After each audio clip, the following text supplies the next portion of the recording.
Bebi do mesmo rio aonde Zumbi bebeu. E o afrofuturismo é bem isso. Você vai no passado, você resgata aquilo que é de mais ancestral e descobre que todo o futuro estava plantado lá, né? E se a gente não sonhar o futuro hoje, ele não vai acontecer. Ele não vai estar lá. Unir o ponto com a vista. Um lado e seu reverso. Vermelho com amarelo. Uno e verso. Multiversos. Universos para elos.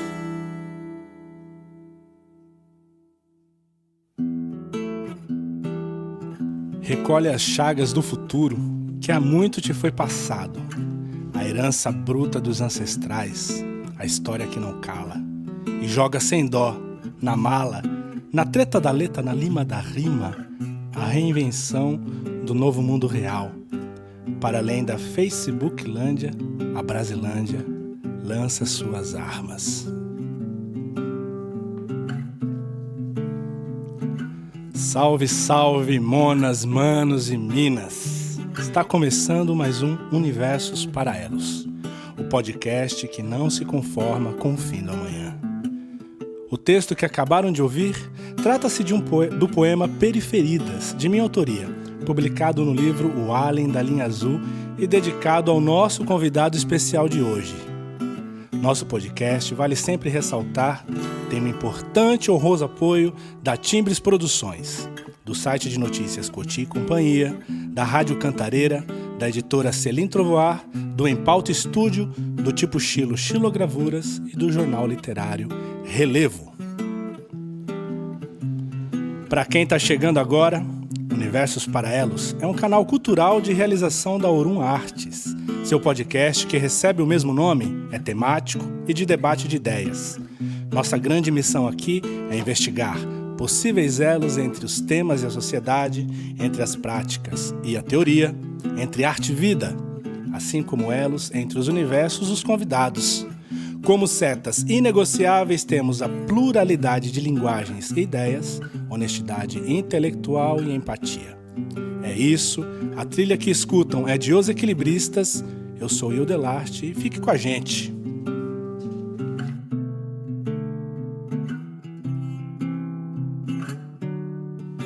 O nosso podcast de hoje, que é diferente e especial, encerra a nossa primeira temporada. Desde já, agradeço a todos que embarcaram nessa jornada, cada apoio, cada play, cada compartilhamento. Gratidão mesmo. Hoje teremos apenas um convidado, para dizer o mínimo, já que em si ele é vários. Já conto quem é. Antes, o tema do nosso bate-papo é do hip hop ao afrofuturismo, um legado ancestral. Muitos já se ligaram quem é, e é ele mesmo. Nosso convidado é Israel Neto, famoso Mano Réu. Ele que é escritor, educador, editor, produtor musical e, entre outras coisas, MC. É autor dos livros Amor Banto em Terras Brasileiras, Não Podemos Esperar, Ancestral, entre outros. Como MC, lançou o álbum Reinvenção, o EP Eternamente Break Dance Volume 2, entre outros. Ele que é também o ilustre produtor do nosso podcast e toca o estúdio da Timbres Produções, onde estamos e onde gravamos todos os episódios dessa temporada. Nem precisa dizer que é mais que uma honra tê-lo aqui, parceiro. Que isso, essa possibilidade, esse convite de demarcar esse meio ciclo, né? Essa Sim. meia temporada, porque não é finalizar nem nada, né? É só o começo. Me chegou com muita honra e... Poxa, bora conversar. É bom que eu já tô treinado, eu já sei como que é o rolê. Não tem segredo. Mas vamos lá.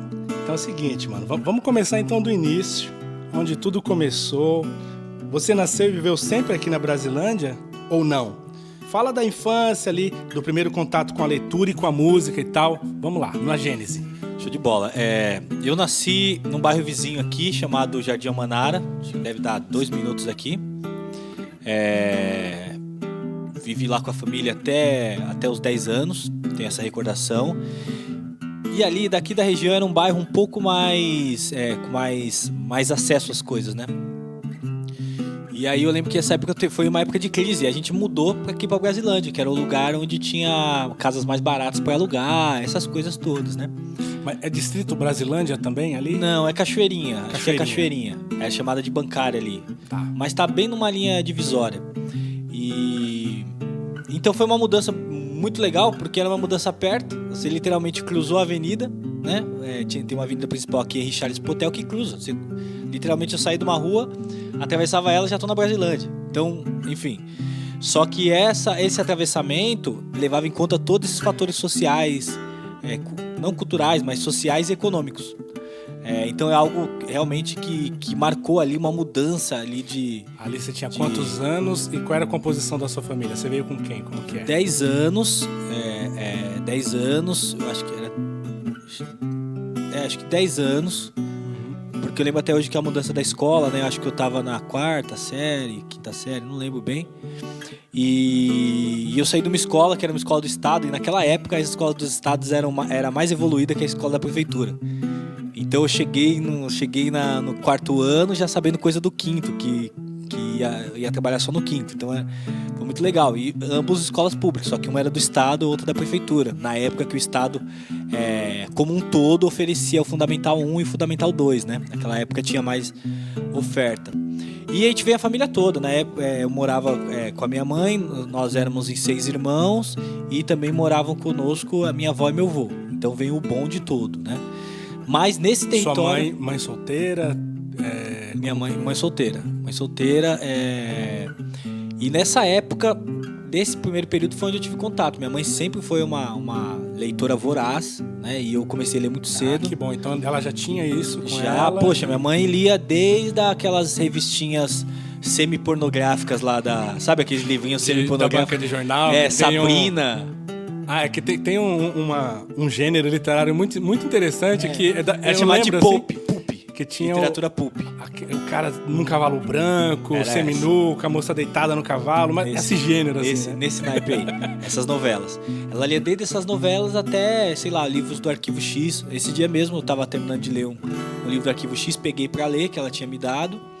E eu terminei de ler. Isso explica muita coisa, hein? Eu terminei de ler e aí caramba, acho que eu já tinha lido esse livro. E aí eu sempre tenho uma lista dos livros que eu li durante o ano e tava lá mesmo, sei lá, 2010. Então ela sempre leu, sempre me ensinou a ler, sempre me incentivou a ler. Eu lia até coisa, ela pedia pra eu ler as coisas e tal, então sempre incentivou isso. E eu comecei também a escrever minhas histórias. Eu não sabia o que era. Depois eu fui descobrir que era fanfics. Porque nos anos 90 você saía da escola 1h da tarde e tinha a tarde inteira de anime, né? Yu Hakusho, Samurai Warrior, Sailor Moon, Super Campeões, Shurato, por aí vai. Terminava o Castelo Rá-Tim-Bum 6h da tarde. E aí eu comecei a escrever essas histórias e levava, até hoje eu tenho em casa, levava pra escola, terminava a lição e ficava canetando lá. Desenhava também? Desenhava, pintava, mas não era bom. E não era bonito. Nem mesmo pra época. Foi a minha coisa, é a única coisa que eu não vou conseguir fazer no hip hop, que é grafitar. No máximo preencher um fundo. Não dá pra também gabaritar, né? Não, mas pelo menos passar, né, velho? Esse daí vai ficar pra minha filha, não tem jeito. E aí, eu comecei a escrever essas histórias e fui muito incentivado na escola. Tinha uma professora lá, ela dava apoio, lia, falava para acrescentar coisas, a diretora também teve acesso a esse material. Então foi um ambiente muito criativo ali, né? E quando eu fui para outra escola, foi onde eu também tive mais contato com a música, com hip hop. Eu lembro, a gente estava na 8ª série, a gente montou uma equipe de bailinho. 8ª série, que escola que era? Aqui no Geraldo Cesso Júnior. A gente montou uma equipe de baile, começou a limpar radiador de carro para juntar uma grana e comprar os equipamentos. A gente comprou lá um sisteminha de som. Nossa equipe durou 2 festas, mas a gente fez as festas com dinheiro que a gente levantou de trabalhar na mecânica de um dos amigos nossos. Então foi aonde eu tive esse contato mais próximo com rap e fui conhecer o hip hop depois, né? Então um pouco dessa trajetória, o território também foi compondo esses meus... O Arquivo X já tinha nessa época? Você chegou a assistir Arquivo X na infância, na adolescência ou não? Muito provavelmente sim, mas não tenho lembrança. Mas eu tenho lembrança do Star Trek e da The Next Generation, porque minha mãe assistia. E meu tio, uma época, morou conosco. E E meu tio, ele também gostava, até hoje. Se você for na casa dele agora, 7 e pouco, o horário que a gente tá gravando, muito provavelmente ele esteja lá assistindo Perdido no Espaço, aquele dos anos 80 lá. Entendi. A gente vai chegar lá. Sabe? O caminho é longo aqui no Então, podcast assim, de hoje.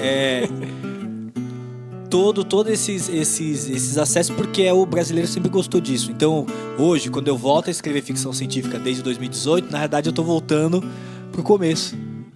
Agora, pensando no hip hop em si, como foi assim, o marco ali, a gênese, em que momento o rap passou a estar no seu horizonte artístico, assim, falando, não, eu sou um MC, ou o MC nasceu, Entendi. sabe? Algo assim? Entendi. Isso demorou um pouquinho mais, né? Mas eu sempre digo que uma coisa tá ligada à outra, porque quando eu comecei a escrever rap, eram histórias também, porque o pessoal da minha geração e tal, vamos dizer assim, por não não achar um termo melhor agora, era onde tinha esse lance de contar história no rap, né? Não tinha essa coisa que tem Mas hoje aí que já você... com a influência forte dos Racionais, ou um pouco antes já veio isso? Não, sempre foi influência do Racionais. Racionais é o começo, meio e fim. Mas história de contar história. A gente contava história, não ficava fazendo essas ego trips de hoje. Você contava uma história de alguém, de algum fato e tudo mais. Então, querendo ou não, você tava ali escrevendo também.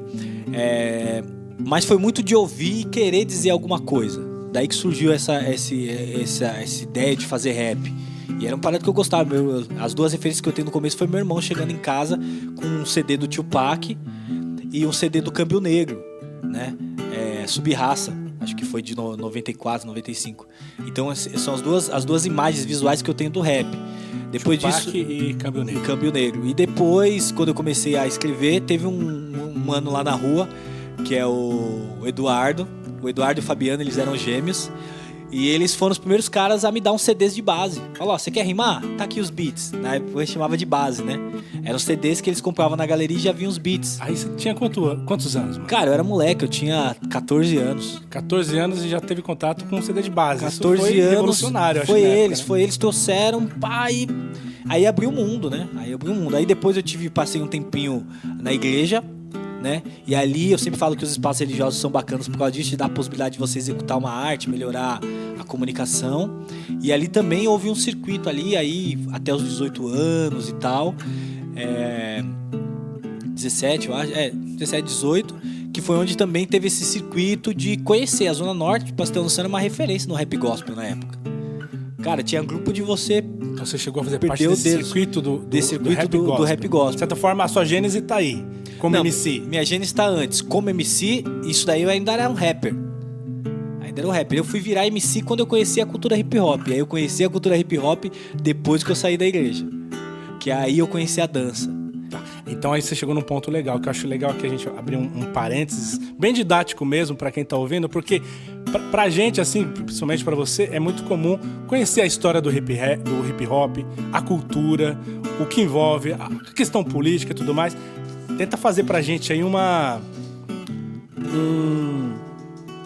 gênese do movimento hip hop no mundo, no Brasil, que encontro de culturas é o hip hop, didaticamente, assim, pra galera que não tá muito acostumada com a ideia e pensa que o hip hop é rap, né? E o rap é só uma perna do hip hop.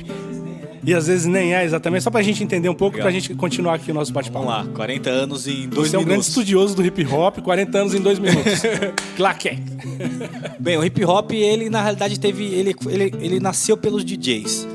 Então ele nasce da concepção política de que pode haver festa no lugar onde há todas as obstruções para a execução dos direitos. Então o hip hop nasce no bairro dos Estados Unidos, onde falta de emprego, altos índices de violência, a juventude sem acesso à educação de qualidade, e ali se tem os corpos em festa. E aí o DJ que centraliza isso a partir dos discos. E aí já existiam por fora alguns movimentos, movimento das gangues, de picharem os nomes das gangues, de grafitarem, o movimento da dança, essa dança plural com vários elementos já estava se formando ali. Então, o elemento rua é crucial, né? De viver nas ruas, as ruas, os bairros. Exatamente. E aí essa coisa de cidade, né? E aí os DJs proporcionam esse encontro. Reúne toda essa galera num espaço só. E aí o DJ também era o MC, era a pessoa que animava a festa. E aí depois existia uma pessoa que ficava só ele animando a festa, anunciando o DJ. Então o MC, que era o mestre de cerimônia, né, na tradução literal mesmo, ele era o cara que anunciava o DJ. Com vocês, DJ tal. Vai lá, DJ. Aplauso pro DJ. Tarará. Agora a figura do DJ, que pra mim é DJ... bastante emblemática, porque ele pega todo um arsenal da cultura que já estava pronto, ali aquelas bases de blues, de soul, de funk, e de repente ele manipula no disco e cria uma outra coisa. Qual foi a virada de chave aí pro surgimento do DJ, sabe dizer? O DJ é um historiador. O DJ é um historiador. Então ele foi fazendo essas misturas. E aí tem a ver com o tema de hoje, que é o afrofuturismo. Porque o DJ, os DJs de hip hop, eles transformaram 2 utilitários, que eram os toca-discos, que era só um toca-disco, em instrumentos musicais. Tá aí a virada. Onde ele podia trabalhar no multiverso da música. Aqui eu tô no tempo A, mas eu já tô preparando o futuro nesse outro lado. Mas uma coisa assim, de desconhecimento mesmo da minha parte. Existe uma figura central, assim, sabe? O grande ícone que fala, esse cara aqui foi o primeiro que fez Sim, isso e... Existem vários. E isso tem uma série que eu recomendo pra quem tá ouvindo, que é a Hip Hop Genealogia. Hip Hop Genealogia. Genealogia. São séries de HQ contando a história do hip hop. Já tá no 3º volume, eles vão separando por tempo. Então, o primeiro é de 73 a 78, o segundo é de 78 a 82, enfim. Legal. É muito legal e guarda. Então, nós dizemos que o pai do hip hop é o DJ Kool Herc, porque ele que fez a primeira festa de hip hop. E a primeira festa de hip hop foi o aniversário da prima dele. Entendeu? Aí tem outro DJ, o Grandmaster Theodore, que fez o primeiro squash, os turntablismo, que é essa brincadeira aí de produzir bases ao vivo com os discos, né? DJ Grandmaster Flash era o mais habilidoso para isso. Você tem o Afrika Bambaataa, que foi o cara que colocou o hip hop no mundo, porque ele começou a dialogar com pessoas de fora do hip hop, né? E então tudo isso envolve tecnologia. Por isso que eu falo que não existe elemento mais afrofuturista do que o próprio hip hop. O próprio hip hop. E a partir disso... E aponta pro futuro na sua gênese, né? Exatamente. Porque para o futuro precisa ter base no passado. E aí é o que você trouxe. Ele tá aqui pegando os discos do passado, produzindo coisas do agora que serão a base para o futuro. Então é um pouco disso. E a partir daí, enfim, o hip hop é a junção desses elementos, né? A dança, as artes visuais, a performance artística do DJ e um orador, né? Que no caso é o MC.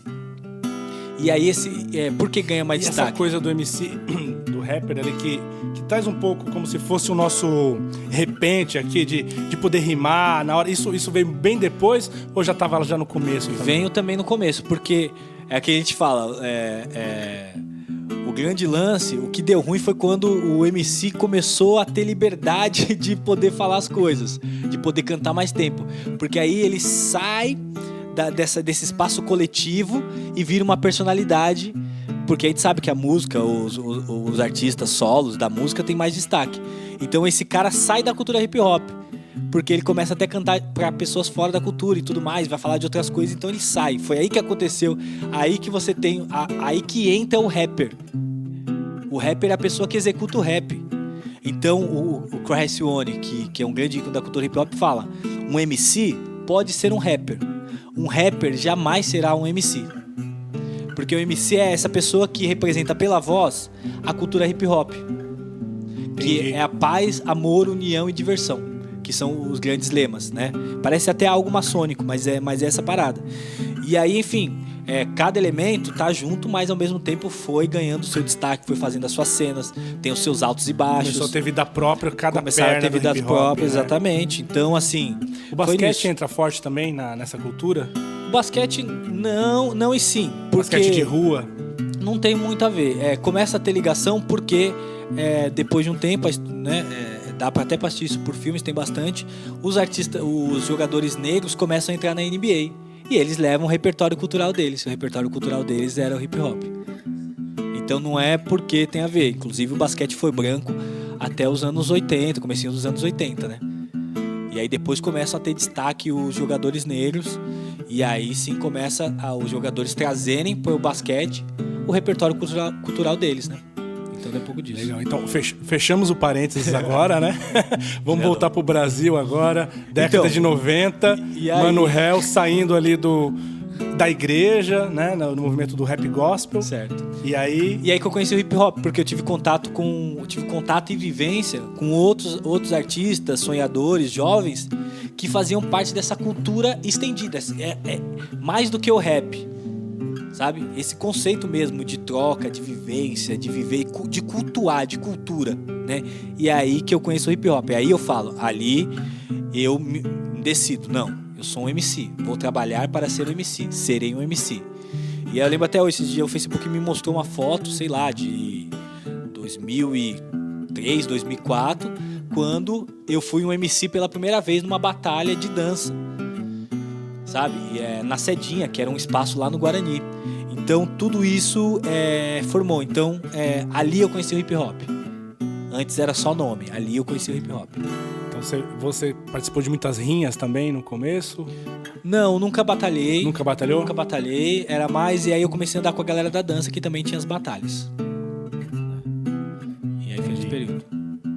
Show de bola. Muito bom. Mas vamos lá, então, falando agora de produção musical, mano. Como foi e está sendo essa parada? Eu sei que além do seu trampo autoral, né, como MC, você produz uma galera e projetos diversos como o nosso, né, o podcast aqui. Fala pra nós do Israel Produtor. Como ele nasceu e pra onde que ele aponta? Nasceu também por conta do hip hop. Eu lembro... Tem esse lance das bases que eu comprava, né, que ele me deu, e aí depois a gente comprava. E aí chegou um período que... Você comprava de onde? Na de galeria. quem? Na galeria. Você ia na galeria e comprava os discos, os vinis, ou comprava os CDs já. Mas às vezes a gente não tinha onde tocar o CD, então comprava o vinil porque tinha mais vitrola, né? Sim. Ou comprava as fitas. Depois que teve mais acesso ao CD. E aí chegou uma época que do nada a galera começou a aparecer com uns beats diferentes, né? O que tá acontecendo? Pô, onde você comprou esse daí? Não comprei não, produzi. Produziu? Como que faz isso? E tal. Não, produzi. A gente compra um programa lá. 10 anos 2000. Começando nos anos 2000. Começa a produzir. Aí surgiu um mano aqui, o Clebão, que morava na Impressionismo. Sei lá, umas 4 ruas aqui pra baixo. Ele tinha um computador, a mãe dele xingava a gente até umas horas, não gostava da gente. Pensei que ela ia jogar até água quente na gente. E ele Qual o nome dela, você lembra? Não lembro. É a mãe do Clebão. Mãe do Clebão, parabéns, Clebão. viu? E aí, eu lembro que a gente ia na casa dele, na época a gente pagava uma fortuna pra fazer os beats. Porque era 50 conto. Então era caro demais, velho. 50 conto naquela época era uma coisa... 50 conto, caramba. Era dinheiro pra Começo caramba. de 2000. Era dinheiro pra caramba. E... Era começo assim, metade da década de 2000, 2004, 2005. Mas Sim. mesmo assim, era dinheiro pra caramba. Com certeza. E foi onde surgiu nossas primeiras bases. E aí eu ia lá e ficava olhando ele produzir. Já tinha um contato com a música por causa da igreja, que a igreja te dá esse contato, mas, enfim, não tinha habilidade de tocar nada e tal, porque também o acesso à música na igreja se dá pelas pessoas que são elite da igreja, não é pra todo mundo, né? Enfim, não vamos entrar nessa discussão hoje, mas aí eu fiquei olhando. Aí passou um tempo, teve um outro mano mais conhecido da gente, mais íntimo, que falou, mano, tô com o computador em casa. Aí eu falei, cara, se eu comprar o programa, eu posso usar lá? Pode, mano. E aí a gente foi, só que era no Vista Alegre. E aí a gente saía daqui, cruzava a antiga pedreira do Silvio Santos, e quem é da Brasilândia vai saber, e chegava lá no Vista Alegre. E aí ficava a manhã inteira produzindo. O tio dele também não gostava da gente. E aí esses programas você encontrava ali na Santa Efigênia? Era aqueles CDs lá? CDs, comprava 2. E no caso dele, gente, o computador não era bom. Então você pegava e arrastava um negócio, você soltava o mouse e ficava esperando. Aí depois, e era o jeito que a gente produzia, mas a gente teve mais liberdade. Então a ideia, eu chegava lá na casa dele, ficava meio-dia e saía de lá com 3, 4 beats. E aí, nesse período também, um pouco mais pra frente, teve um outro amigo, que é o Tom, né? Vou até mandar esse podcast pra ele ouvir essa parte. A mãezinha dele foi pro céu também, tá lá junto com a minha. E ele falou, mano, tô com o computador em casa, se vocês quiserem usar lá pra produzir os beats, pode ir. E a gente foi, e aí foi diferente, porque a gente foi muito bem recebido, ficamos lá um tempo também produzir, o computador era melhor, né? E foi onde surgiu as primeiras bases legais que a gente fez. E aí ali eu comecei também a produzir para uns outros grupos que andavam junto comigo, sabe? Você começou a ser procurado pela... Não, tinha uma galera que andava já, a gente sempre andava em banca, né? Era chamado de banca na época. Então tinha outros 2, 3 grupos. Aí eles iam lá, produziam, entregavam os beats pra eles. E aí foi mais nessa história, daí que nasce esse lance de produzir. Aí depois, fiquei um tempão parado, não fiz mais nada, começava a pensar alguma coisa, terceirizava esse trampo e tudo mais. Mas sempre tinha o desejo de abrir um selo, de ter na época uma gravadora, um lugar onde as pessoas pudessem sentir a vontade para produzir. Porque nesse período também comecei a entrar em estúdio, gravar. E era muito difícil as coisas, era caro. No começo, assim, nos seus primeiros sons que você gravou, você foi produzido, não foi autoprodução sua. As primeiras gravações foi nesse lance. As primeiras gravações foram com beat comprado da galeria. Aí as segundas, que foram um pouquinho melhores, já foi os beats que eu paguei pro Clebão. E depois foi os nossos, né, que a gente já conseguia produzir. Entendi. Então foi esse processo. Então eu queria sempre montar espaço. A Timbres Produções já tem na minha cabeça. Eu oficialmente assumi esse nome há 10 anos, né? 2002, mais ou menos que eu comecei. 2012, comecei o estúdio, mas já tenho ele desde aquela época. Então, quando eu te conheci, foi quando nasceu, de certa forma, a Timbres. Oficialmente nasceu ali. Naquele projeto, Play na Poesia, já era a Timbres que estava por trás. Já era esse embrião. Mas o nome eu já tinha na cabeça há muito tempo. Tanto que nas minhas anotações de caderno de organização tava lá, Timbres Produções. E aí foi essa história toda de pensar esse espaço, o sonho. Pô, eu lembro, até postei uma foto esses dias, não sei se você viu no meu WhatsApp, até te mostro depois, dos equipamentos que a gente tinha na época. Tinha um Discman, uma mesa de som, um computadorzinho velho. Era isso. Então a ideia do estúdio da produção foi para criar um espaço onde eu pudesse receber as pessoas para elas se sentirem bem, produzirem do jeito que elas queriam. Porque no começo a gente não teve essa possibilidade. Muito por conta de ter alguém xingando a gente ali, meio aquele mal-estar. E muito também porque a gente não conhecia, não sabia onde queria chegar, né? Então tinha muito disso. Eu imagino que você produz bastante uma galera do rap aí, né? O pessoal que tá aqui, principalmente da Brasilândia, mas também outros tipos de gêneros, outros tipos de artistas. Hoje eu gravo mais gente de outros estilos e produzo mais gente de outros estilos do que propriamente o rap. Ah, é? Sabe? Já faz uns 3 anos isso. Então, por exemplo, aqui no estúdio, o ano passado, você tem uma noção, eu produzi até como chama aquele? Não é a Rocha, como é o nome? Piseiro. Produzi um piseiro ano passado. Então, punk rock, MPB nos seus vários estilos, samba. Por quê? Produzir musicalmente envolve mais do que você dominar uma técnica daquele estilo. Saber tocar samba. Envolve conduzir os processos dos músicos e pensar na fotografia final do som. Sabe? E aí você faz isso em qualquer estilo musical. E claro, com a teoria musical você consegue. Então, nesses anos, é aquele lance: estudar música, estudar o que os equipamentos podem oferecer e estar pronto para receber as pessoas. É uma parte do que você faz, assim, central, marginal, ou é algo que você quer cada vez mais se especializar, a produção musical? Olha, porque você faz muita coisa diversas, né? É de temporada. O meu sonho é que eu não precise viver disso. Então, assim, que eu tenha outros trabalhos que me paguem tão bem que eu pegue projetos especiais como esse do podcast, ou um artista que tá com trabalho e fique só fazendo. Porque a gente às vezes faz um som aqui, sei lá, em 15 dias fica fenomenal. Eu falo, cara, e se eu tivesse um mês pra trabalhar nesse som, não tivesse outros sons batendo na minha porta? Se eu pudesse pegar um artista e falar, vamos fazer seu disco inteiro, vou chamar meus contatos, a rede, vamos fazer o seu trabalho. Então esse é um sonho, porque a música tem chegar no ponto de poder se dedicar mesmo a um projeto que você acredita e mesmo assim e não ficar pensando no tempo gasto ali. E eu falo isso porque parece que o estúdio é aberto, e o estúdio não é aberto. Então em nenhum lugar existe venham gravar com a Timbres, venham usar Timbres. Não, é uma rede secreta. Então um vai indicando o outro. Só pra ter noção, finalzinho do mês passado, de junho, saiu um disco do menino lá de São Bernardo. Ele vinha gravar aqui. Quantos estúdios no meio de São Bernardo tem até aqui? Né? Semana passada recebi para terminar um trabalho de um duo feminino que mora lá em Mariporã e produz aqui comigo. Então essa rede também ela vai se formando, e essa rede mantém. Às vezes vem um agregado outro ali, vem gente nova, né? Sempre tem. Mas não é, e olha que não é aberto. Mesmo assim não sendo aberto, ainda quero no futuro ou ter pessoas que possam fazer esse trabalho por mim e eu me dedicar a outros projetos, porque eu vou ter um outro ganho. Então, às vezes o estúdio tá na linha de frente. Pega alguns projetos, uma grana legal, vai exigir tempo, eu fico no estúdio. Às vezes não, às vezes tem semana que eu trabalho 1 vez, 2 vezes no estúdio e fica parado. Mas eu tô sempre estudando, sempre fazendo curso novo, estudando os equipamentos, trocando equipamento. Então sempre. Esse último da pandemia fiz pouca coisa no sentido de estudo, mas pra ter noção, antes da pandemia eu fiz 2 cursos de loteria, sabe? Então construir um instrumento, construir um pedal, sabe? Então eu tô sempre nesse lance estudando para poder trazer pra cá, pra prática, essa diversidade de trabalhos, né? De sons, porque o lance do Timbres é a pessoa chegar no estúdio e não ter que ser do jeito do estúdio, tem que ser do jeito dela. E para ser do jeito dela, o meu repertório tem que ser amplo para poder entender as diversas camadas de artistas que vêm. Claro, eu acho fantástico, né, o trabalho de produção musical, e envolve muita sensibilidade, né, envolve um conhecimento mais amplo também da música, da história da música, do gênero, da estética, né?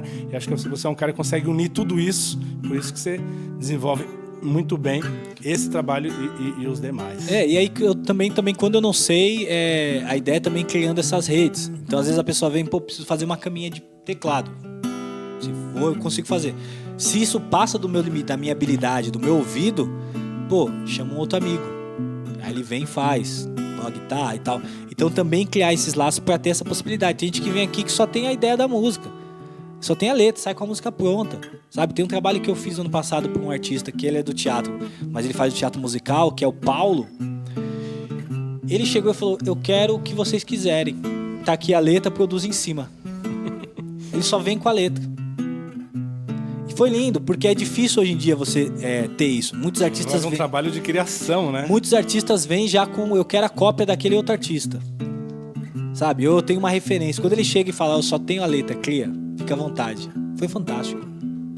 Então é para ter mais possibilidade de projetos como esse que a ideia é que outros trabalhos possam me dar liberdade de fazer isso. Legal.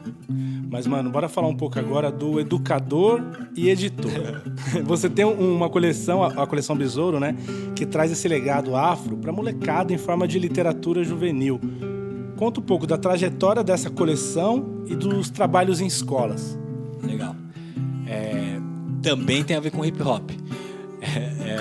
Nesse período que eu conheci o hip hop, a gente teve acesso à Lei 10.639, que é a lei que determina ali a obrigatoriedade do ensino da cultura africana, afro-brasileira e dos povos originários, né, acrescentada depois na educação. Foi um divisor de águas grande, né, Sim. para a cultura nacional, digamos. Sim. E aí a gente falou, vamos montar... Foi bem assim mesmo. E se a gente fosse nas escolas falar dessa lei? A gente monta uma palestra, eu lembro até hoje a Irene Hellborn, tá no céu também, e ela era uma apoiadora nossa, ela tinha uma impressora daqueles mimeógrafos, sabe? Não. Sei, tô ligado. E ela imprimiu várias imagens pra gente e chapou lá nessa bagulho, transparência. Eu tenho hoje, vou guardar pra eternidade. E era o nosso slide na época, né? E ela fez isso, aí produziu umas músicas pra poder cantar pra galera. A galera da dança dançava no meio. Tinha um lance de poesia que o Anderson fazia. E a gente batia um papo ali sobre alguns mitos da escravidão. Começou aí nas escolas. Então a gente queria mostrar nosso som, falar da lei, dançar, falar com o pessoal da escola. Simples assim. Vamos lá. Assim. E aí, eu lembro que a primeira escola que nós fizemos foi no Baldo. Depois do Baldo foi no Geraldo, com o Teto. O Teto tá em Angola agora. Faz uns 10 anos que ele tá em Angola. E depois daí já era, né? Depois daí foi onde a gente entrou mesmo no espaço escolar. Uma escola foi falando com a outra. E a escola do Jardim Guarani tinha acabado de ser inaugurada. Nós chegamos lá para falar dessa palestra. E aí o Paulo virou e falou, não, vocês vão vir aqui, vão fazer um dia, nunca mais vão voltar. É legal, mas não me interessa. Se você propor um negócio de um mês aí, vocês podem vir. A gente propôs lá 4 atividades, uma por semana. Foi muito bacana. Aí já foi as oficinas. Então tinha uma oficina lá de Mancala, que a gente tinha aprendido com outro professor o que era. Mas esse movimento aí com oficinas e tudo mais era totalmente filantrópico da parte de vocês. Filantrópico. Não tinha edital por trás, não tinha escola da África, do Estado, nada. Cara, nada, zero. O máximo que a gente tinha da escola era o lanche e o material didático. E que a gente, no Guarani até hoje, né, essa atividade é de 2008, cara. 2008. E até hoje a gente tem espaço aberto lá. Todas as coisas que a gente tem que fazer, é a primeira escola que a gente vai. É tipo Exu, tem que saudar primeiro. Então, né, tem alguma oportunidade, Guarani primeiro. Se ela não quiser, vai nos outros. Mas ela sempre quer, sempre fecha e não tem como. Legal. Então, assim, E a gente montou, a gente falou, legal esse negócio das oficinas, né? Consegue deixar uma parada. Vamos fazer o ano inteiro? Aí a gente montou o projeto Escola da África. E aí em 2009 eu ganhei o Prêmio Jovem Brasileiro por conta desse projeto, sabe? Ganhei na categoria social cultural. Essa daí é a gênese da coleção Besouro? Como Exatamente. que surge a coleção Besouro? Vou chegar lá. E aí esse projeto aconteceu mais 4 anos. Né? Foi 2008, 2009, 2010, 2011, 2012. 4 anos. E aí tipo, ele ampliou, foi para outra escola, que é a Escola do Morro Grande, no qual você foi lá, a gente se conheceu lá. E aí lá a gente viu que a Escola da África não era multiplicável, não era uma metodologia multiplicável, porque exigia um esforço, existia estudo, né? A gente conseguiu alguns avanços, mas não era multiplicável. Mas a ideia de ter ter livros que pudessem fazer essa ponte com o educador e com a criança fazia sentido. E daí surgiu a coleção Besouro. A coleção Besouro surgiu numa ideia da Ziza, do Jader e minha, de montar esses livros infantis. E aí foi onde a gente teve nosso primeiro apoio, que eu acho que a primeira edição quem bancou foi a Congás, o edital da Congás. Olha só. E aí surgiu o primeiro volume, e aí foi indo. Então a coleção Besouro é fruto do Escola da África. E aí o ano passado a gente completou a coleção com 10 livros, e aí a gente não sabe muito bem o que vai fazer daqui por diante. Mas essa é a história. Entendi. A sua ligação com as escolas é mais nas oficinas e nesses projetos? Você nunca chegou a entrar numa sala de aula, lecionar, ser educador também, nesse sentido Educador só em projetos sociais, porque nesse período eu fui trabalhar no Instituto Sou da Paz também. Eu trabalhei 4 anos no Instituto Sou da Paz. Eu comecei como assistente, eu estava vendo minha carteira de trabalho e falei, nossa senhora, eu ganhava pouco nessa época. Mas quando eu saí de lá, eu ganhava bem. Cara, você tem carteira de trabalho registrada. A geração de hoje não vai saber o que é isso. Dessa área vai ser difícil. E aí, trabalhei de Sou da Paz, cara. Foi muito legal. Trabalhei na Praça 7 Jovens, ajudei a construir a praça. Literalmente, gente, a gente tá falando construir, é construir mesmo. Não existia a praça, a gente construía a praça. E aí, depois de lá, na verdade, antes de trabalhar no Instituto da Paz, eu trabalhava numa ONG, que era a Mensageira da Esperança. Eu era educador lá era o CDI, né? Centro para a Democratização da Informática. Uma metodologia para inserção ali das crianças e jovens a partir da tecnologia. Foi muito legal, fiquei acho que 1 ano. Aí saí, aí fui trabalhar no CCJ para uma ONG do Rio de Janeiro, que era o CEP, Centro de Estudos e Políticas Públicas. E lá a gente fez um mapeamento no Brasil sobre arte e cultura. E aí meu primeiro trabalho, minha primeira viagem foi pro Rio de Janeiro, eu fui ser um blogueiro. Blogueiro, em 2009, blogueiro. Antes de virar modinha e antes de acabar a modinha. Blogueiro, cara, e eu tenho blog pra provar. E eu fui lá cobrir evento, cara. Era evento de 7 dias, a gente ia nos eventos, nas atividades, ia lá fazer texto. Vídeo, na época tinha aquelas maquininhas filmadoras. Entrevistei, eu lembro até hoje, tava vendo, entrevistei ai meu Deus, como que é o nome dele? Joelzito, cara. Entrevistei o Joelzito, saca? Então, enfim, foi maravilhoso. E aí acabou esse trabalho e aí o Sou da Paz me contratou para ser assistente nesse projeto da Praça da Paz. Aí depois de assistente, deu 1 ano, eu fui gestor, fiquei gestor 1 ano e fui pro Espaço Criança Esperança. Aí lá eu fui trabalhar com educomunicação, depois com articulação comunitária. E aí eu saí de lá, fui trabalhar no SEMPEC. No SEMPEC trabalhei 4 anos no programa Jovens Urbanos. E aí daí, às vezes fazendo oficina em outras ONGs, coisas menores, né? Mas os trabalhos mais longevidade. E aí eu parei de trabalhar nas organizações sociais dessa maneira, porque não tinha mais projetos inovadores, projetos independentes que tinham esse caráter, né? E é isso. Aí, enfim, fui trabalhar mais de oficinas pontuais, alguns cursos menores, né? Então é isso. Eu sempre gostei. Esse ano, só para terminar esse relato, esse ano foi muito legal, me acendeu essa chama de novo de estar em sala de aula e tal, com jovens. E eu tive a oportunidade de fazer um ciclo de formação com o programa Jovem Monitor Cultural aqui da cidade de São Paulo. Legal. E aí eu falei, puta, seria legal voltar pra sala de aula, né? Pô, legal tal. Mas não tem projeto. E aí é isso. Aí agora eu assumi uma turma aí no projeto do Senac. Então foi bem legal que, enfim, é uma coisa que eu gosto. Sim. É que eu não vejo estrutura. As organizações sociais são todas apenas prestadores de serviço para o poder público, não tem ideologia, não sabe manejar o recurso, então para mim não faz sentido. É uma enxugação de gelo. Por isso que alguns projetos assim me chamam a atenção e me dá esse tesão de voltar, sabe? Entendi. Mas pensando agora em literatura, a tua vertente escritor, o escritor Israel Neto, Chegou. Como foi que se deu esse processo de se chegar ao gênero afrofuturismo? Porque, veja bem, de um conto que tem traços de cultura popular, né, de uma pegada futurista, tem um salto aí um pouco grande, Você né? diz do Amor Banto, né? Isso, exatamente. Sim. É isso, eu enfim, não vou circular muita roda. É isso que eu falei, eu voltei ao meu início, né? Voltei ao que eu gostava, sempre gostei. Porque a gente tem que lembrar que quando que a literatura periférica e negra deu um boom? Quando o rap saiu de cena. Lembra o show do Racionais. Depois dali o rap meio que ficou meio que um bagulho não dito em São Paulo. E aí os saraus... O que tinha mais no sarau? MC. Né? Você participou lá do comecinho também, chegou ali, né, naquela tabela. Lembra, era isso, porque era onde desafogava. E é onde eu fui pra poesia, fui escrever e tudo mais.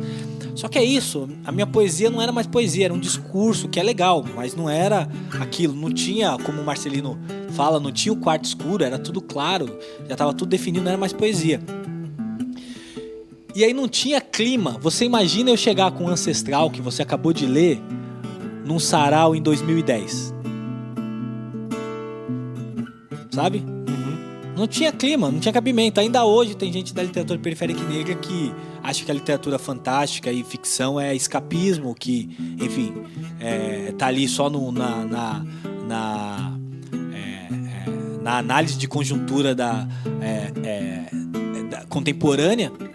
E aí, nesse período todo de incerteza ali, cara, eu não quero mais fazer poesia, eu também não tô mais querendo ler, assim, tá meio... Putz, todo mundo falando a mesma coisa, a métrica, tá tudo... Enfim, não tenho tesão de ler mais poesia, não tenho tesão mais de ouvir, de escrever também. O último que eu escrevi foram os que saíram no material do A15 do CUT, que é o livro de literatura negra e erótica. Como que eu ia recusar um convite do CUT e do A15? Não tinha como. Mas depois dali eu falei, não quero mais escrever, não quero mais papo com esse negócio de... Você ficou um tempo assim... Literatura realista, limbo. literatura realista não quero. E aí eu comecei a ir atrás, comecei a pesquisar. Onde está essa cena de literatura fantástica? Participei de clube de leitura, Flup, Flap, Flip, Flap, Flops, Flaps, todos esses. Participei desses rolês e encontrava... Existia uma cena, mas uma cena totalmente branca, elitista. Tá, então como você fez com o hip hop, faz agora pra gente com o afrofuturismo. Onde que de certa forma ele começa, onde que ele bebe as fontes e o cenário no Brasil, onde você se insere nesse cenário. E aí eu acho que isso faz sentido, só completar esse raciocínio, porque já vou cair já nesse buraco.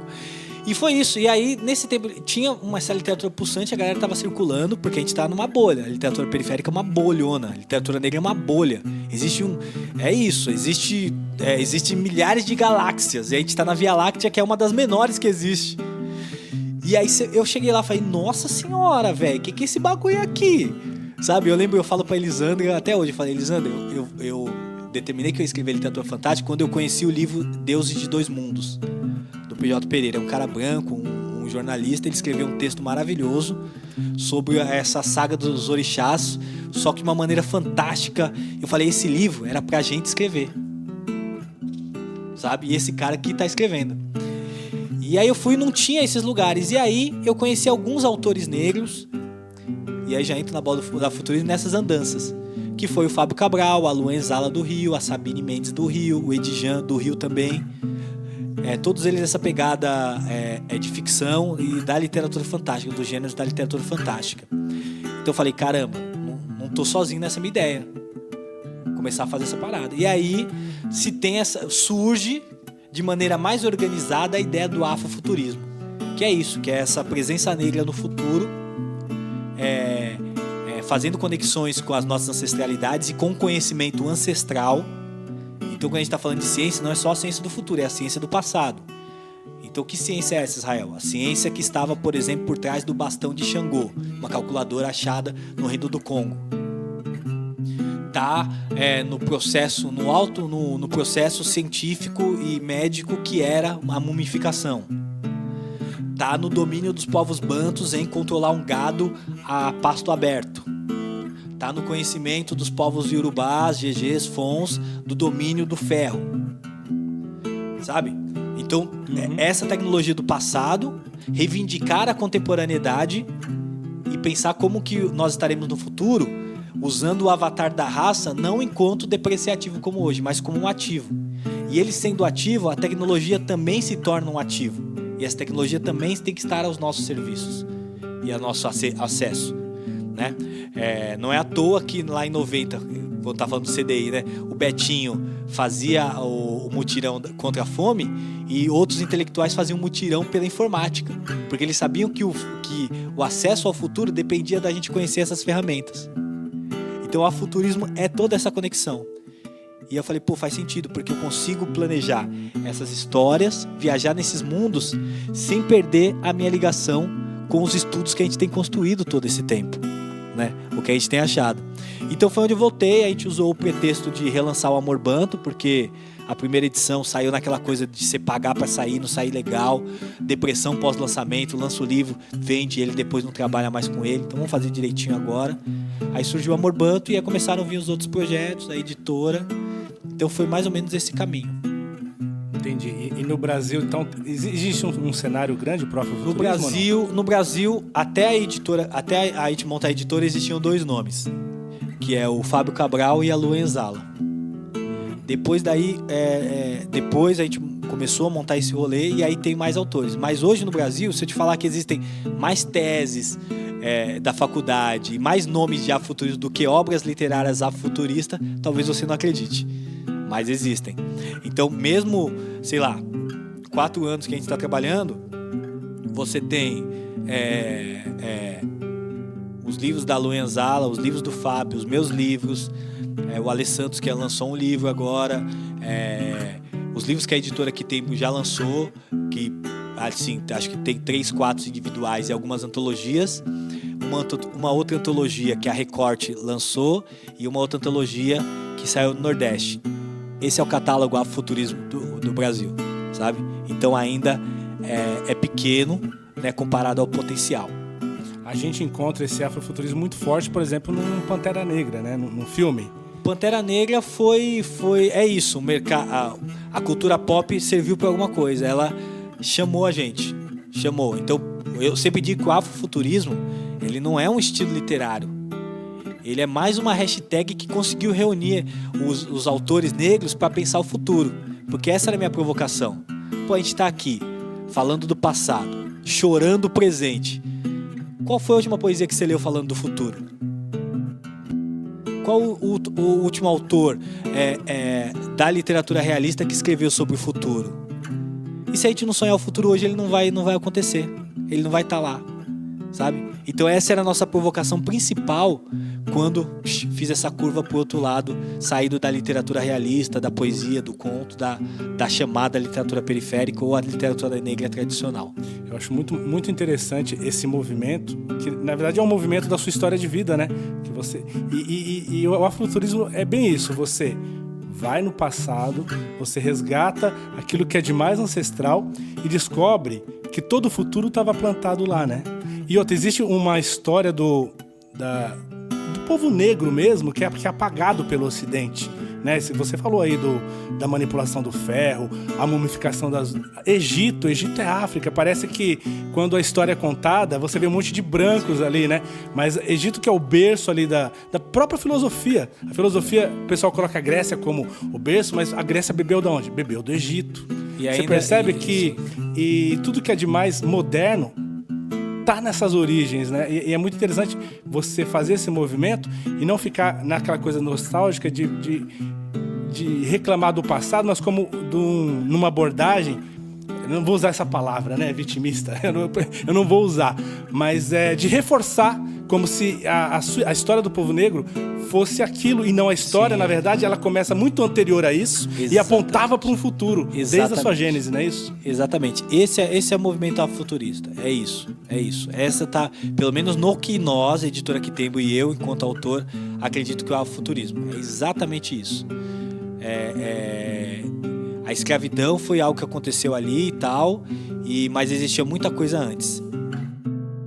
Quando a gente está fazendo preparação de texto, os nossos materiais, ele tem essa preocupação de não pegar essas partes, sabe? De não reforçar essa coisa do elemento da escravidão sempre estar ali na nossa história, né? Então, como que esses entroncamentos, eles vão para além da escravidão? A gente pode contar uma história para além dela, sem negá-la, obviamente, sem negar essa ruptura, né? trazendo essas outras coisas que a população negra já produziu. E tem uma coisa que é fato, né? Na cultura, não tem como você negar que tudo que a gente tem de mais moderno, até na cultura pop, nasceu dos negros. Né? Se você pensar na música, você vai chegar lá no blues, nas plantações de algodão Exatamente. Nos Estados Unidos. Daí você vai chegar no hip hop, no soul. E aí você vai chegar na música pop branca que vira um mainstream. Mas qual é a base disso? O que estava apontando para o futuro desde o começo? É esse legado. E acho muito interessante, o afrofuturismo meio que percebeu isso, né? É exatamente isso. Não tem nada assim planejado e tal. Por isso que eu acho que esse fenômeno do Pantera Negra, por mais que seja um filme que tem todas umas questões lá que a gente já até discutiu, o quanto ele também é útil a nível geral, né? Mas ele despertou esse outro olhar. Opa, peraí. Esse bagulho aí da gente estar no futuro parece legal. Essa é a provocação. Esse negócio da gente estar no futuro de uma maneira positiva é legal. Sabe? Sim. Tem aquela coisa da autoestima e de afirmação, né? Mas acho que tem um algo mais. Porque se você perceber, isso tem no seu livro, né? Então, falando um pouco do seu livro ancestral, você tem ali o protagonismo de um povo ancestral negro, né? Mas em convivência com outros, dando alguns spoilers, né? Países ou povos que são planetas no seu livro. Mas, assim como acontece também no Pantera Negra, eles se convivem, né? Existe um conselho, assim como é o nosso mundo, entre aspas, né? Como se fosse uma espécie de democracia planetária, a qual ele se insere, mas ele não está eliminando o contra. Na verdade, ele está agregando e você coloca o protagonismo, que é a diferença, né? Quando você dá o protagonismo ali para Wakanda, para um Pantera Negra, ou para o povo, né, Yorubá, Banto, nos seus livros. Isso faz toda a diferença, né? E é uma chavinha bem simples, né? E é isso, respeitando as qualidades também de cada povo e tal, ali, até as suas idiosincrasias também, né? Mas as suas potências. Então tem um pouco disso. E a população negra, no geral, tanto aqui no Brasil quanto no mundo, né? Pensando em África, sempre teve uma convivência pacífica com todo mundo, no sentido pacífica assim, né? Sem contar os momentos históricos densos. Mas sempre teve essa conexão com vários povos, né? O quilombo era isso, era a reunião de quem era foragido, do indígena, das comunidades negras. Aliás, né? A história do quilombo, principalmente dos Palmares, é uma história a ser contada, né? Então porque é isso. Um quilombo que viveu durante mais de 100 anos, 100 eu acho, anos. com um comércio totalmente próprio, uma organização política, frente, né, a um império, que era o Império Português, instalado não só aqui. o Império Português. Vale lembrar e abraçando todos, né? Chegavam brancos lá, eles abraçavam. Sim. E fazia parte da convivência ali no E eu sou um grande estudioso de Palmares, cara. Então, fale um pouco de Palmares pra gente. Vamos aproveitar esse espaço aqui. Estive lá, bebi do mesmo rio aonde Zumbi bebeu. Até me arrepia. Eu também tô arrepiado aqui. Passei sobre as cinzas do Abdias que estava plantado, que tá enterrado numa jaqueira. Então, assim, eu fiz questão, depois que eu lancei o Amor Banto, naquela época eu não tinha dinheiro, eu fui em Palmares, cara. Eu precisava completar esse ciclo. Sabe? Foi um bagulho, tipo, ir a Meca. Sim. Sabe? Fui a Palmares. E Palmares ainda teve que lutar contra a Holanda, porque você tem que lembrar que também. Pernambuco, por um bom tempo, foi território holandês também, a guerra contra a Holanda. Então, assim, eu tô escrevendo um outro livro que tem Palmares, se chama... esse daqui só vai ser pra quem escutou até agora. Quantos minutos a gente tá de podcast? Vamos ver aqui. Esse vai ser exclusivo. Pra quem chegou aos 50 minutos aqui no podcast, vai ter esse coisa. Eu tô escrevendo um outro livro sobre Palmares que se chama Cabeça de Zumbi. Fala sobre esse lance do corpo, do corpo dele separado. É um livro de horror. Horror, terror. E aí, nesses estudos, eu tive acesso a alguns arquivos do Conselho Ultramarino. Quem é historiador sabe o que foi. Era praticamente um intermediário entre as colônias portuguesas e o rei a monarquia portuguesa. Então tinha esse conselho. E esse conselho represou muitas cartas, muita comunicação. E nesse conselho eu achei uma carta do rei de Portugal para Zumbi, propondo um novo acordo onde ele perdoaria todos nascidos de Palmares. Essa carta nunca chegou a Zumbi. Saca? Nunca chegou a Zumbi. Então, assim, tem muito material ainda pra gente descobrir. Inclusive, material oficial produzido pelo usar essa palavra, pelo opressor, né? Registro. Eu acabei de ter acesso a um livro que se chama Cucaú e Palmares. São registros históricos e oficiais desse tratado de paz que dividiu Palmares, que foi o tratado onde Gangazumba foi com metade de Palmares para Cucaú e Zumbi assume o trono e fala: não, daqui eu não saio, essa é a nossa terra, sabe? Então, assim, Palmares realmente é uma construção brasileira que você não vai ver em lugar nenhum. Não existiu Abdias do Nascimento fala que foi a primeira república americana, né? Você percebe o que eu tô falando? Não há nada no país, nada mais afrofuturista do que Palmares. Exatamente. E, inclusive, para terminar essa história, inclusive até mesmo nesse conceito que a gente estava de passado, presente e futuro. Por quê? O quilombo, como nos ensina Ney Lopes, é uma palavra quimbundo, e o quilombo no reino do Indongo, que hoje é conhecido como Angola, era uma fortaleza construída em tempos de guerra. Então, quando tinha guerra, isso tem no meu livro Amor Banto, eles formavam um quilombo. O quilombo era tipo o estado de emergência, estado de guerra e tudo mais. Então, aquilo era o quilombo. Aqui no Brasil, o quilombo tem essas características, mas ela tem uma característica de reconstrução da sociabilidade. Então você tem essa memória afetiva, histórica e corporal do que era o quilombo na terra deles. Sim. E uma reconstrução ressignificando aqui. É isso, afrofuturismo. É isso. Uma grande marca de todo o seu trabalho, né? É sempre esse legado ancestral e mítico, né? Das religiões de matriz africana, principalmente.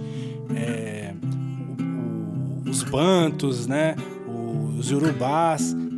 Você também tem uma ligação forte com a religião de matriz africana ou é mais na parte de estudo mesmo? Faz tempo que eu não vou numa festa em lugar nenhum, mas depois que tive essa abertura até com o hip hop e tudo mais, eu comecei a conhecer esses espaços sagrados, né? Eu lembro até hoje, foi muito engraçado, existia um grupo de dança aqui chamado Omoei, um grupo famoso e tal. E aí eu lembro que a Dona Margarida, que também tá no céu, muita gente que ensinou a gente já tá nesse outro plano, e ela, não sei como a gente chegou nela. Alguém falou: você tem que falar com a Margarida. A gente foi lá, ela recebeu a gente na casa dela, eu, o Anderson, a família toda dela, o esposo dela, e falou: ó, tá aqui esses livros, tá aqui esses materiais, vai estudar. E ela era sacerdotisa, né, de uma casa, e o marido dela era da igreja evangélica. Era fantástico. Eu tô falando isso, gente, lá em 2007, 2008. Ela tinha uma casa de nação Angola? Não, nação Candomblé? Do Candomblé. O Candomblé é Iorubá. É Iorubá, Quetu. Quetu. E aí foi onde ela começou a ensinar a gente, trazer coisas ali, estudos, livros, começar a conversar. A gente chegava na casa dela e ficava a tarde inteira conversando com ela. A tarde toda. E aí ela falou: ó, sabe essa coisa que vocês estão fazendo aí da Escola da África e tal? Eu quero que vocês contem no seminário. E aí é o seminário da Intecab. Intecab acho que era Instituto e tal, das Culturas e Tradições Afro-Brasileiras. Intecab. E tava lá, velho, a gente novão, numa mesa. Uns babalorixá famosão, depois os caras saíram até pra deputado aí, foram vereador e tudo mais. E a gente lá na mesa, não conhecendo nada. Logo na sequência, a gente também conheceu a galera dos Cadernos Negros, a Esmeralda, o Márcio. A gente foi também abraçado. Então os mais velhos receberam a gente com muito afeto. E aí foi onde eu também comecei a ter acesso, a entender os limites. Que hoje eu falo pra galera também, existe um limite ali pra você trazer pro campo artístico que é sagrado. E é uma coisa que eu acho que, de alguma forma, em algum momento, eu acho que eu já ultrapassei ele, comecei a analisar e não ter cuidado, e agora eu tenho feito esse movimento de falar pra galera: toma cuidado, o que é sagrado é sagrado. O que não existe a possibilidade, sei lá, isso tem a ver com racismo. Não existe a possibilidade de eu fazer uma ficção científica tendo Maomé como personagem principal. Não tem a possibilidade, por quê? O profeta não pode ser desenhado. Não é porque não tem nada dito assim, algum Itã e coisa do tipo, que eu também vou colocar Exu em qualquer lugar. Sim. Então, assim, esses limites eu acho que a gente precisa ir construindo e tendo cuidado, e tendo respeito, tendo essas referências, referendar e tudo mais. Porque é isso. E aí é uma coisa que eu vejo nesses últimos tempos que me dá muita preocupação, é essa cristianização dos cultos afro-brasileiros e esoterismo também, né? Então você tem o ano não sei de quem, né? As guias virando pulseirinha, sabe? Então, assim, eu tenho muito respeito, muita admiração. Grandes mestres, são sacerdotes, são pessoas iniciadas, estão ali. Mas você não foi iniciado e não chegou a frequentar exatamente? Não vou, muito provavelmente eu não vá, por conta das liturgias. Então, esse ambiente religioso de culto, né, eu prefiro não viver mais. Prefiro viver o que esse culto trouxe pra gente enquanto... guardou pra gente enquanto povo. Que esse é o grande mérito do Candomblé, que também é uma prática afrofuturista, né? Levando em consideração que é uma religião mitológica, né? E que sobreviveu aí não só 500 anos, porque esses mitos, esses titãs vêm de épocas que o tempo não era nem contado, né? E eu também não posso virar um Vergê da vida, mentir uma religiosidade que eu não consigo mais esse acesso ao sagrado que eu não consigo mais estabelecer, talvez por uma descrença dos ritos, mas entendendo o quanto aquilo é importante para quem coloca suas energias ali e consegue se comunicar com o sagrado. Entendi. Um pouco disso. Então é isso. Maravilha.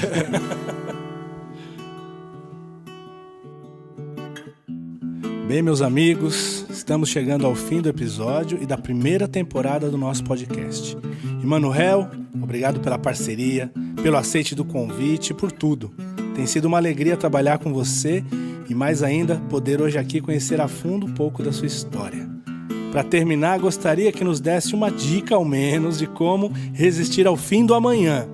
E suas explanações finais, o que quiser, o espaço é mais que seu. Quero desejar vida longa pro podcast, e obviamente para mim também, tô aqui no podcast, para tu, o pessoal que faz a parte de comunicação, pros apoiadores, pessoal do vídeo. É um empenho assim, muitas vezes não, depois que a gente vai ganhando experiência, né? A gente vai entendendo que nem tudo é grana, nem tudo, às vezes é a satisfação de você produzir algo ali, né? E acesso. Então, para mim, a arte sempre é um presente. Então, eu, com o tempo, também me livrei desses laços pensando hoje, né, de likes, de views, para comunicar com meus amigos. Se os meus amigos estão gostando daquilo, porque o meu presente é para eles, o meu presente é para vocês. Estou compartilhando minha visão de mundo e chegando em mais gente, melhor ainda. Então, que esse presente que a gente tem trabalhado aqui, que é esse podcast, possa vingar por muito tempo, né? E é isso, gente. Pedir para vocês acompanharem os trabalhos da editora Que Tempo. Tem saído muito trabalhos legais, né? Esse ano a gente tem mais 3 publicações. Tem um livro adolescente que vai sair agora, chamada Dadá e o Garfo Mágico. Vai sair o Omi Opalolô, Águas Silenciosas, uma ficção científica esotérica genial, de fundir a cabeça.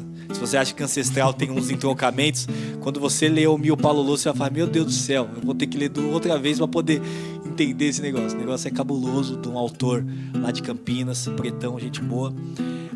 E vai sair primeiro almanaque Que Tempo, um almanaque de HQ com 10 artistas pretos que fazem HQ de ficção futuristas.